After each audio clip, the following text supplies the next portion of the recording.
São Paulo prepara uma limpa no seu plantel e a gente vai trazer alguns bastidores sobre isso. O Osório pode realmente acabar indo para o Betis? São Paulo divulga o novo diretor de marketing e mais assuntos também do nosso tricolor paulista nesta sexta-feira. Só antes, lembrando a vocês que você pode se tornar membro do canal e ter conteúdo exclusivo, são vídeos exclusivos, bastidores, por exemplo. Tem o nosso grupo aqui de membros do canal, tem um grupo fechado somente com informações e o grupo aberto, onde a gente leva também muita informação para vocês e ainda tira todas as suas dúvidas. Durante todo o vídeo também vai rolar o QR Code aqui com o Pix do canal. Bora lá falar sobre São Paulo Futebol Clube?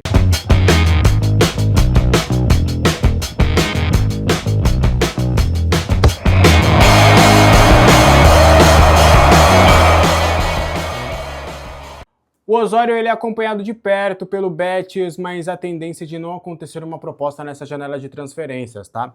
Do que a gente conseguiu de apuração junto às pessoas que trabalham com o zagueiro, o Betis realmente vai começar um monitoramento um pouco mais próximo do jogador. Mas o staff acredita que não chegará uma proposta oficial nessa janela de transferências, que a tendência é da equipe espanhola continuar observando o atleta, visando, quem sabe, uma proposta ou no final do ano ou no meio do ano que vem.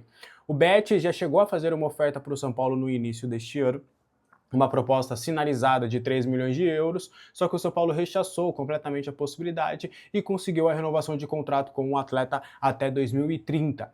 Ele começou a ser observado pelo técnico Dorival Júnior e eu posso trazer para vocês. O São Paulo buscava anteriormente 2 zagueiros no mercado, mas vai apostar agora no Osório como o seu segundo zagueiro pela esquerda. A tendência é do São Paulo terminar pelo menos essa temporada com Alan Franco, Rafael Tolói pelo lado direito, com o Sabino e o Osório pelo lado esquerdo e um zagueiro que pode ser contratado na janela de transferências que possa atuar pelos dois lados.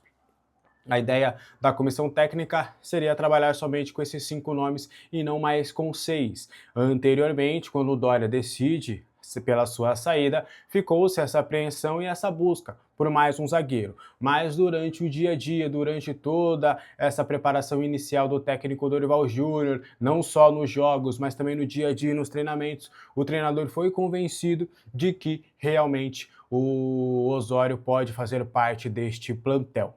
Então, mesmo com o Betis observando pelo menos o feeling das pessoas que trabalham com o Osório, as impressões que eles têm é de que uma proposta não deve chegar nessa janela de transferências e o Osório está feliz no São Paulo, quer permanecer por mais um tempo, ter rodagem, ter mais minutagem, consolidar o seu nome no imaginário do torcedor e aí, quem sabe, sim, no futuro não muito distante, acabar sendo negociado.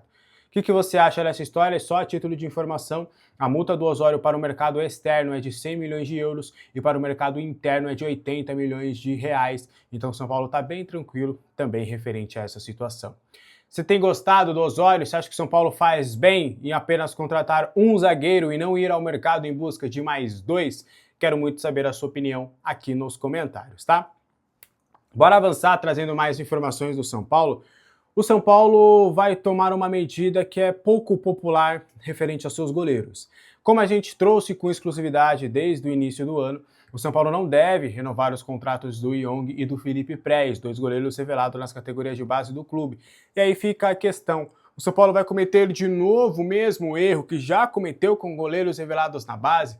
Vocês vão lembrar que no início da trajetória de Júlio Casares como presidente do São Paulo lá em 2021, tanto ele quanto o Zete tinham o mesmo discurso. O São Paulo tinha que revelar um goleiro.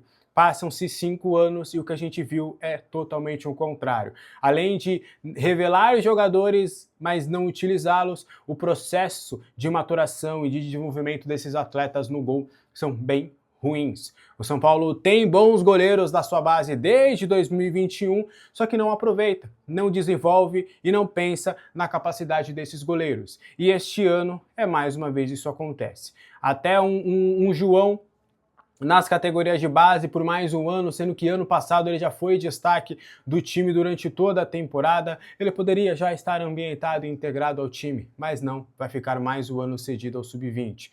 O que falar do goleiro Leandro, que também tinha sua qualidade e chegou a ficar 3 anos sem atuar profissionalmente. apenas treinando na Barra Funda. E se para jogadores de linha precisa-se de ritmo de jogo, o que falar de um goleiro? E tá lá o Leandro no Botafogo da Paraíba, poderia ter sido desenvolvido pelo São Paulo, que poderia ter dado uma boa grana para o clube. O que falar também dessa temporada do goleiro Young? Eu tenho o maior respeito pelo Carlos Coronel, acho que isso não tem nada a ver com o atleta, porque é um bom goleiro, tá? É um bom goleiro, o Coronel não tem nada a ver com isso. Mas qual é o sentido de você querer baixar a sua folha salarial, querer uma situação realmente de austeridade financeira, já que você tem um goleiro que até então, mesmo agora contestado, mas que inicia a sua temporada como um goleiro titular incontestável? Qual que é o sentido de você inflar sua folha salarial com mais um goleiro? E aí o Young, com um ano de contrato, ele vem e fala, pera, não tem espaço aqui para mim. E aí o Wagner Ribeiro tá pé da vida, e acho que até com razão nesse caso, vai buscar um novo destino para o goleiro Young. O que fala também do Felipe Prez, que talvez de todos os citados, talvez a qualidade técnica, na minha opinião, é a menor, mas que também não há projeto. Não há projeto para o Felipe Prez, ou seja, para o Lucas Perry, que a gente viu que depois fez sucesso com a camisa do Botafogo, chegou à seleção brasileira, poderia ter sido um dos goleiros da Copa do Mundo, atualmente está lá no futebol europeu. Tem também o Renato Marim, goleiro que foi campeão agora da Champions League pelo PSG, pouca gente fala, né? O Beraldo foi brasileiro que foi também, que conseguiu aí o título da Champions League. No banco de reservas, o goleiro reserva era o Marim, revelado também pelo São Paulo e não teve espaço. Em outros casos também como Ederson, Everson, Matheus Cunha, Denis Júnior e vários outros atletas que passam pelas categorias de base do São Paulo e não conseguem se desenvolver. Então essa promessa, que na época era de campanha de Casares e de Zete, não aconteceu. O São Paulo não revela e mais uma vez não vai revelar. Mostra que mais uma vez o São Paulo é ruim em termos de transição dos seus atletas da base. O São Paulo precisa de mudanças em Cotia e são mudanças drásticas que levam também para a Barra Funda. Talento tem bastante.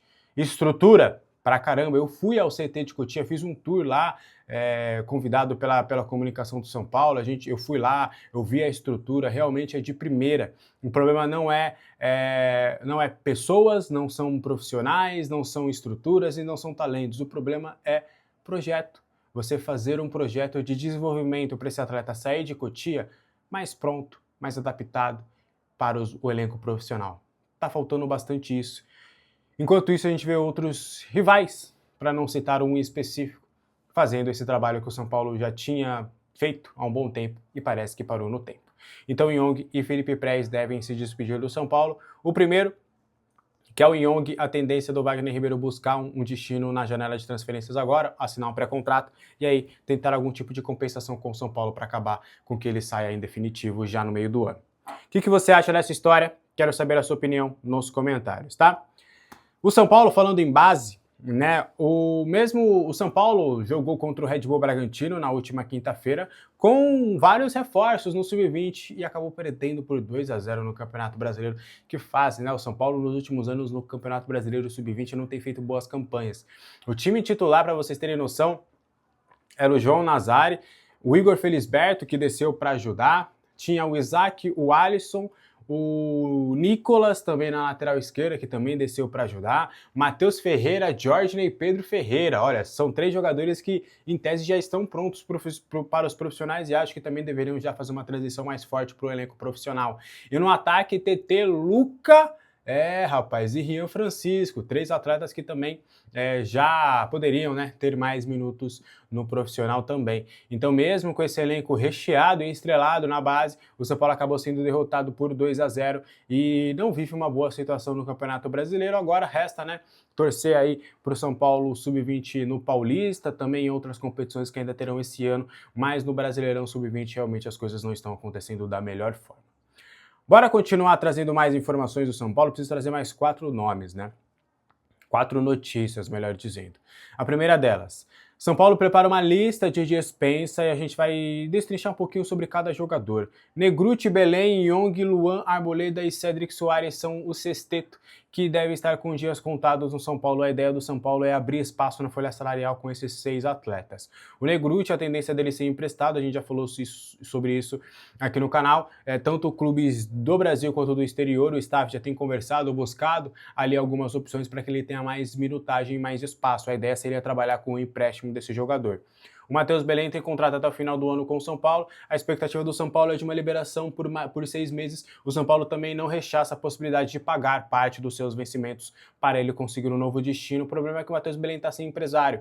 E quando você está sem empresário, você não tem ninguém para buscar um novo clube. Você fica refém de um outro clube vir até você para você fazer algum tipo de negociação. O goleiro Young, a gente já comentou que o São Paulo não deve renovar, porque o Wagner Ribeiro não quer uma renovação de contrato e quer levar o atleta para o futebol europeu.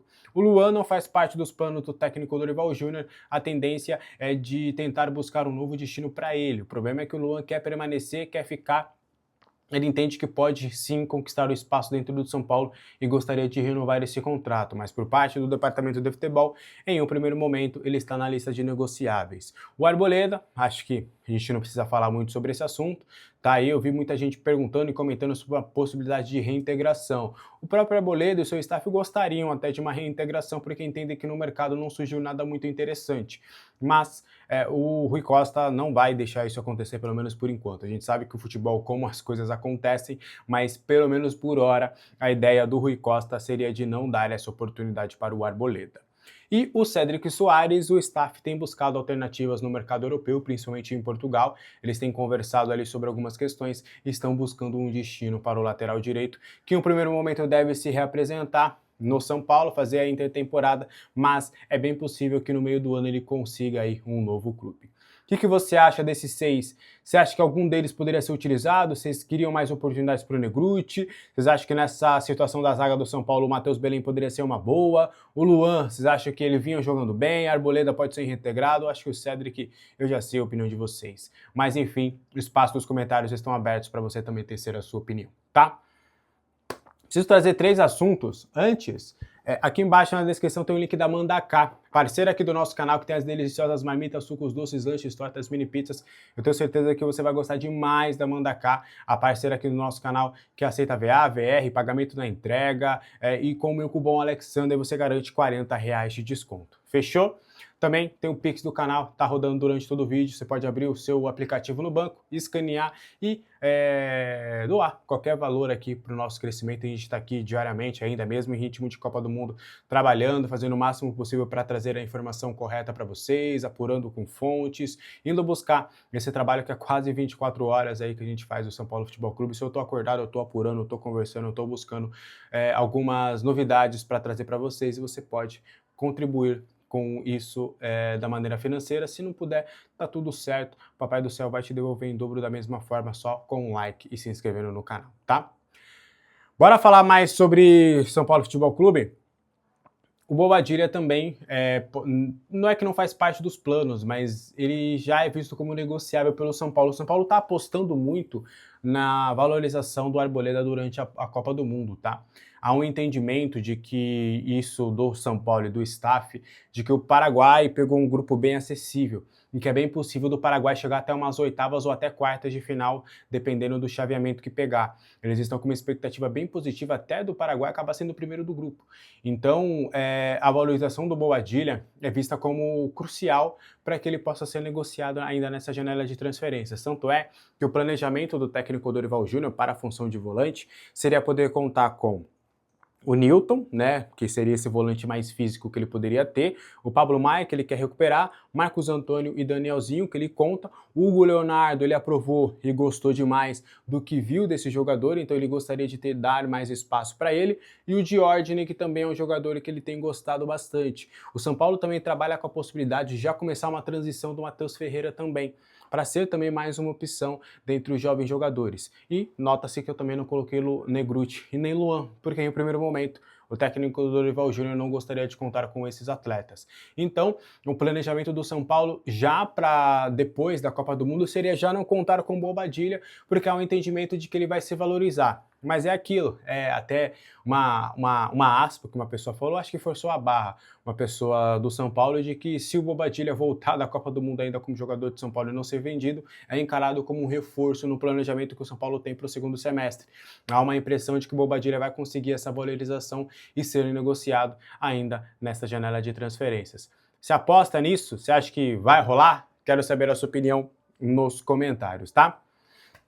São Paulo mantém a confiança na contratação do Newton numa troca pelo Ferrarese e tem alguns detalhes que ainda estão esbarrando nessa situação. O Botafogo topa envolver o Newton nessa transação com o Ferrarese, e aí o caso do Arthur ficaria para depois. O Rui Costa simplesmente resolveria um problema imediato, que é a função de volante, que foi vista por eles ali como um problema, e vai deixar o problema Arthur para depois, provavelmente até para um outro diretor de futebol, porque talvez ele esteja vivendo o seu último ano dentro do São Paulo. Então essa situação do Arthur vai ficar para resolver depois, e ele vai querer resolver essa situação agora. Então o Botafogo já topou trocar o Newton pelo Ferrarese. Só que existem alguns embrólios para essa situação. O que está pegando é no valor dos dois jogadores. O São Paulo entende que o Newton vale 3 a 4 milhões de euros, o Ferrarese, o São Paulo entende que vale 6. O Botafogo entende que os dois são 5 milhões de euros. E isso que tem esbarrado, porque se na visão do São Paulo sai perdendo, o São Paulo precisaria de outra coisa para compor esse negócio para ser positivo, seja em jogadores ou seja em uma linha de crédito para desconto do Arthur. Por um outro lado, tem o lado do Botafogo que acredita que tá bom, elas por elas. Então as partes têm tentado conversar sobre algum tipo de composição do que pode ser feito para esse negócio acabar rolando. O Transferban, em tese, na visão da diretoria do São Paulo nessa negociação, é de que de fato, né, o Transferban não seria um impeditivo realmente para esse negócio poder acontecer, porque eles alegam que no caso do Ferrarese, o Ferrarese ele não seria um novo acordo, não seria um novo contrato, ele seria somente uma alteração de contrato, o que faria, né, o que está de acordo nas leis ali da situação do Newton, tá? Então é mais ou menos nesse detalhe para resolver toda essa situação. Beleza? Seguinte, o São Paulo tem conversas avançadas, podemos dizer, mais uma vez, com o Victor Sá. As partes tiveram um avanço significativo ali entre ontem e também no início da noite desta quinta-feira, então faltam apenas alguns pequenos ajustes para de fato esse negócio acontecer. O staff do Victor Sá tinha pedido um pouco mais e o São Paulo bateu o pé, mas as partes conversaram novamente na última quinta-feira e existe ali uma expectativa dos dois lados para que essa novela se encerre nesta sexta-feira ou no máximo no final de semana, para que o Victor Sá seja oficialmente jogador de São Paulo. Ele já está na capital paulista, no que depender do Victor Sá, ele já é jogador do São Paulo, mas ainda existem alguns ajustes que precisam ser feitos, alguns ajustes finos que ainda precisam acontecer para que esse negócio de fato saia do papel. Acho que agora, né, com tudo que aconteceu com esse imbróglio, é mais fácil a gente esperar um pouquinho para realmente o São Paulo anunciar oficialmente, ou quando a gente tiver ali alguma comprovação de assinatura de contrato para a gente poder divulgar aquele novo reforço do São Paulo. Mas houve um avanço significativo, não tem nada de Vasco neste momento, tá? O Vasco não conversa com o Victor Sá por agora, então é mais ou menos esse cenário, essa situação do Victor Sá, tá? Só para fechar uma nota, São Paulo oficializou a contratação do André Marques como diretor executivo de marketing, informação que a gente já tinha falado por aqui, eu já falei inclusive os primeiros passos que ele tem, é de fechar o name rights do Morumbis, é de conversar sobre outras questões de patrocínio, que ele quer, é o primeiro desafio dele no futebol, mas ele quer trazer uma modernidade, mas ao mesmo tempo manter as tradições do clube, ele quer trazer algo novo, algo benéfico para o São Paulo Futebol Clube. Fechou? Acho que a gente matou tudo. Acho que a gente conseguiu trazer todas essas informações. Desculpa se eu tô um pouquinho mais sério e tudo aqui. Trabalhar com o São Paulo tá me desgastando um pouco. Tive uma pequena discussão aí eu dei uma cobrada em um grupinho de conselheiros, tive uma discussão um pouco mais ríspida, porque às vezes vocês acham que não, que eu só faço informação, mas às vezes eu também dou uma cobrada, eu dou ideias, eu apresento algumas coisas. Enfim, acho que tem muita gente dentro do São Paulo que acho que não tá tão disposto a ter boas notícias assim. Mas enfim, um abraço para vocês, uma ótima sexta-feira. Mais tarde tem live, mais tarde tem vídeo novo. Às vezes a gente faz cortes da live. Tem Sexta Tricolor mais tarde. Enfim, e a qualquer momento a gente pode voltar com mais informações, tá? Um abraço, gente. São Paulo às vezes cansa. Hoje foi fogo. Hoje jogo logo de manhã. É complicado. Um abraço. Tchau.